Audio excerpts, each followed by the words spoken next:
Welcome to another interview in our FM Expert series. We've got Jon Cooper with us. Thank you, Jon. Nice to see you today. You too. Jon is one of the FM leadership team on the Occupier side at Cushman Wakefield. And Jon, given the current situation, based on his own experience as both a candidate and as a recruiter of people in FM roles, and with 22 years in FM, Jon's just going to share some insights with us today. So, Jon, over to you. Thank you for your time.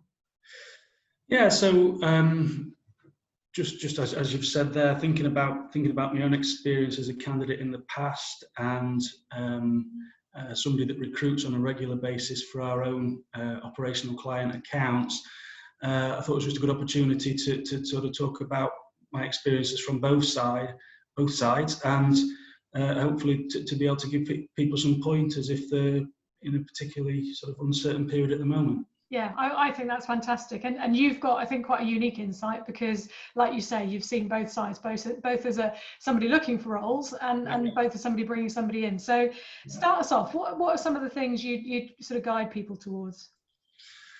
Well, the obvious one is your CV. So I started working in FM when I was 22, and I think at the age of about 28 or 29, somebody basically told me that my CV was awful. That it was a very academic-based CV, or something that you might expect from a school leaver, and that somebody reading it cold for the first time would have no idea whether I was 21, 31, or 41. Yeah. What I needed to do was, you know, if there are 25, 30, 40 applications landing on someone's desk, how are you going to be one of the 5 that gets put forward for an interview?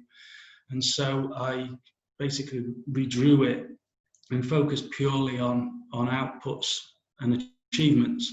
Okay. So listing the employer, listing the duration that I was there, but then solely focusing on what my role was, and then what the outputs and achievements had been in each of those roles.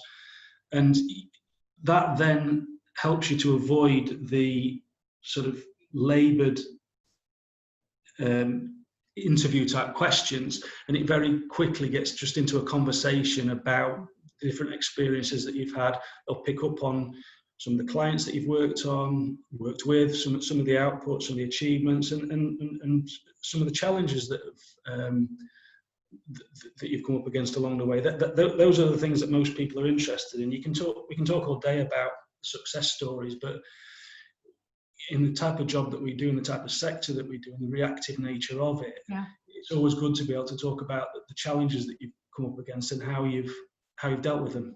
And I think you're right. I think we need to be human, and people buy people, don't they? What about if somebody's had, because you see so many CVs in your role, but what about if somebody's had a period of time off work, either through redundancy or through, I don't know, certainly I know people who've had to take time off to look after elderly relatives or people who've been sick. How do you suggest they kind of tackle that?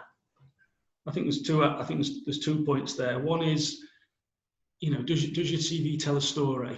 Are you able to demonstrate a trajectory? If you're at entry level, if you're joining at 21, then it will be based on your sort of academic background or your experience since leaving school and what's brought you to the table in that particular situation.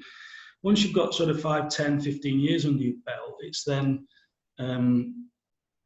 about, are you able to demonstrate a trajectory, and what does your CV say about you? As somebody that recruits for operational accounts, I can be alarmed if somebody's got an excessive number of roles on their CV, but it may well be that they've worked in interim, and on that basis, that shows that they're quite, you know, a self-starter and self-confident, and they've chosen to come back into contracted employment, and that they may bring a wealth of experience from the interim market that we wouldn't ordinarily have.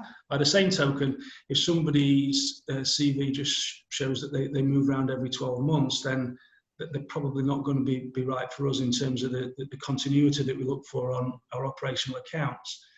The second part of what you've just said there is getting beyond the sort of sound bites and the corporate lingo, and trying to see the human side of people. So, you know, if somebody's taken a gap year to go traveling, or somebody's taken time off to start a family, or to be a carer, a recent example of somebody who'd taken 12 months off to look after his father, and that led to a discussion that was nothing to do with work, but gave me a real insight into the sort of person that he was, and that's invaluable. You don't always get into those types of discussions in a typical interview. There's a lot of grace and humility that sort of really came through, and we didn't offer him a job on the basis of that, but it certainly helped. Yeah, you saw the person. Exactly. Yeah. And what about, I mean, I've moved around in my career in different jobs. I think you probably have as well. What do you think is a reasonable amount of time for somebody to stay in a role? I mean, I know that's how long is a piece of string, but what are your thoughts on that? If you can demonstrate, good reasons for moving on, then the time is almost irrelevant. Contracts get terminated, and you have the option to choopy or move on. So that those things may be outside your control. But if you're doing it through your own choice, then between 3 and 4 years, if you need to be able to demonstrate that you've been through at least a couple of budget cycles, and even within a relatively limited sphere of influence, what have you done in terms of contract improvements, contract development, savings, recruitment, client relationship, introducing other services, introducing initiatives, what development have you undertaken yourself during that period? For the next time you enter the labour market. Yeah, and just on that point, I think we'll have some people listening to this who are, you're obviously very senior now in your role, but we'll have some people listening to this who are just sort of starting out, and it's hard for them to sometimes say, I did this and I achieved that. But I think, like you say, there is personal development as well. And I'm always saying on training courses, don't wait for a company to send you on training. Use YouTube videos, look at TED Talks, read up on things. And I think in an interview, even if the role you've done hasn't given you that opportunity, there's still so much a person can say they have individually done off their own back. Absolutely. And a lot of people approach the 6-month and annual review that we all do as a box ticking exercise, and it doesn't need to be. Now more than ever, that there is the opportunity to do development through IWFM or RICS. They now do their own FM accreditation, and so that there are opportunities there now that are open to people, that are standalone accreditations that will support any CV and any application. Yeah, you just want somebody who's got something about them and is showing some enthusiasm and some willingness to learn, don't you? I guess completely, but it doesn't have to. It doesn't have to be. It does no harm. But FM is I think more than any other corporate real estate service, it's not about your education. It's about your experience and your outputs. You can